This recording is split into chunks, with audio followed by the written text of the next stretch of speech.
The American artist Edward Hopper painted his picture Nighthawks in New York in 1942. He wrote, "Nighthawks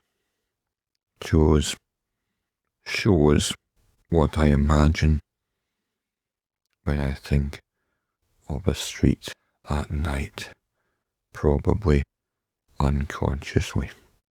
I have painted loneliness in a big city, loneliness, solitude, desolation, key themes which appear again and again in Hopper's work. Even if the artist himself was keen not to overestimate their importance. Hopper was born in Nyack, New York in 1882. In 1913, he moved to Washington Square, New York City, where he lived until his death in 1967. Like many of Hopper's paintings, his self-portrait from 1925 is like a still from a film. It has a haunting and unsettling effect. When he painted it, he was in his mid-40s and had only been well known and financially independent as an artist for a few years. He was married to another artist, Josephine Nvision. On the whole, they led a quiet, unremarkable life together. She was as garrulous and sociable as he was taciturn and stubborn. House by the Railroad, painted in 1925, is a good example of the artist's unique use of form, which remained unchanged more or less throughout his subsequent work. It shows a Victorian mansion cut off from the viewer by a rusting railroad track. The house has a ghost-like appearance. The scene is completely deserted. There is no sign of life. There are no trees, no bushes. Harsh sunlight lights up one side of the house. The front of the house is in darkness.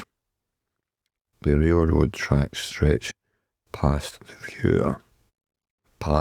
viewer into the distance, leading into an infinite unknown space beyond the frame of the picture. A scene from a dream, perhaps, a fleeting memory, or a glimpse from a car window. When Hopper paints people, they are like the house on the railroad, strange and isolated. The light in the bar of Nighthawks is the bright fluorescent light first used in America during the 1940s. We are looking at the scene through a window, as if passing by. The window forms a barrier between the viewer and the figures inside. There is a woman in a red dress and a man in a dark suit with a hat. The woman has propped up her right arm. Her left is on the counter, lightly touching her companion's hand. The man gazes straight ahead of him, A study sketch for the painting shows how the figures were originally arranged. Here, the man is turning towards the woman. Her head is slightly bowed. There is an intimacy between the two which has almost disappeared in the oil painting.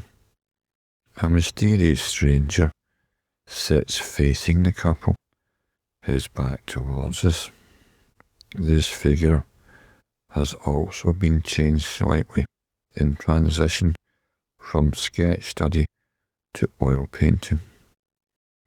He sits motionless on his stool, an empty cup beside him. Is that a book he's reading? Only the barman is moving. The inside of the restaurant is totally bare. Plain white walls, 2 shining coffee urns, and a door. Nothing else. Outside, the street is silent. The empty shops in the background emphasize the coldness of the diner and the harshness of the light. New York by night.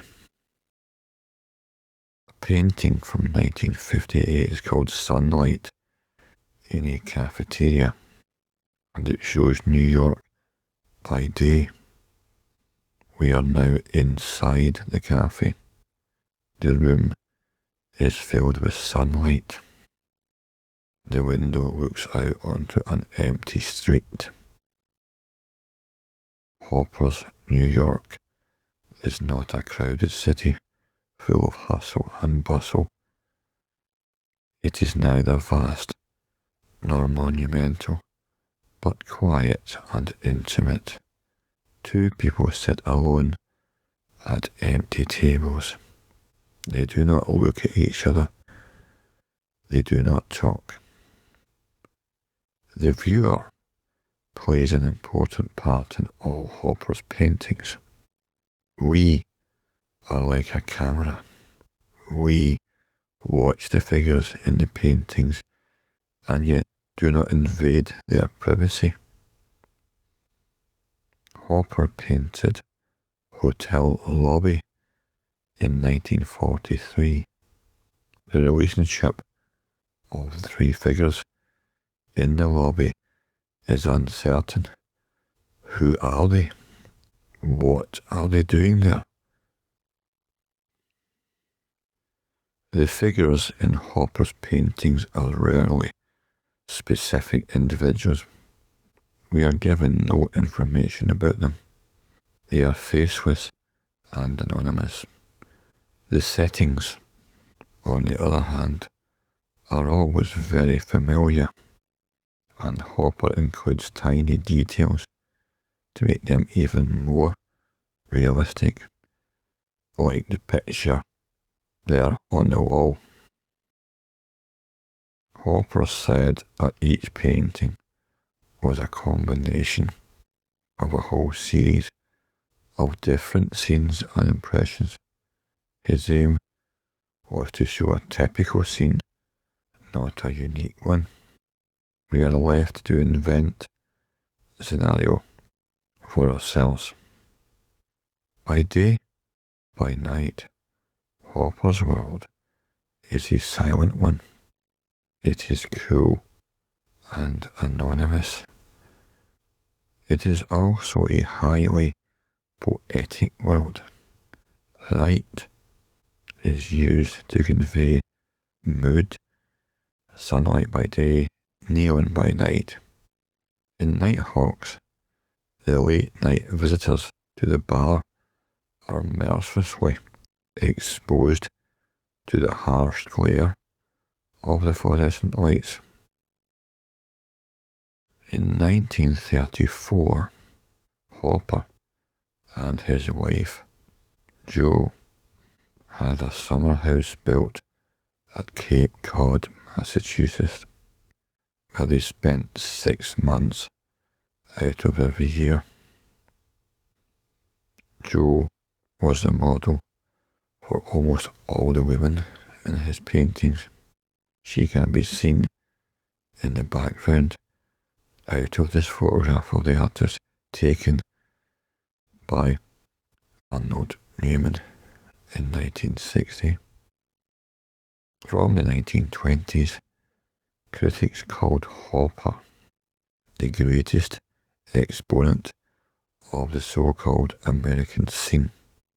He soon grew to dislike the term, however, and found it restricting because many people associated it with a certain nostalgia and romanticism.